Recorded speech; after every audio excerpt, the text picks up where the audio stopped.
Wali Kota periode 2008-2013. Pagi tadi Gubernur Gorontalo Rusli Habibie langsung melantik pejabat Wali Kota Gorontalo Weni Liputo.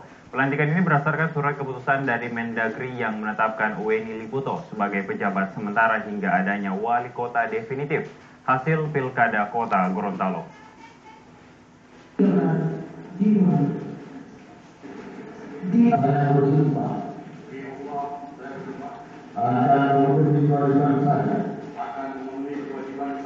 Sebagai pejabat Wali Kota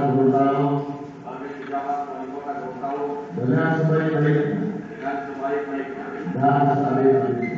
Tidak menunggu lama setelah terbitnya SK Mendagri yang menunjuk Weni Liputo sebagai pelaksana tugas Wali Kota Gorontalo, selang sehari Gubernur Gorontalo Rusli Habibie langsung melantik Weni Liputo yang selama ini menduduki jabatan Asisten 1 Provinsi Gorontalo sebagai pejabat Wali Kota Gorontalo.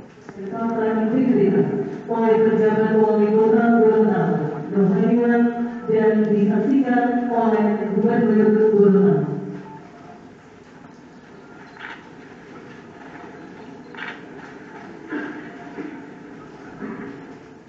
Dalam sambutannya, Gubernur Gorontalo Rusli Habibie mengatakan, pejabat sementara yang disandang Weni Liputo selama 1 tahun, sambil menunggu hasil sidang Mahkamah Konstitusi terkait hasil Pilkada Kota Gorontalo.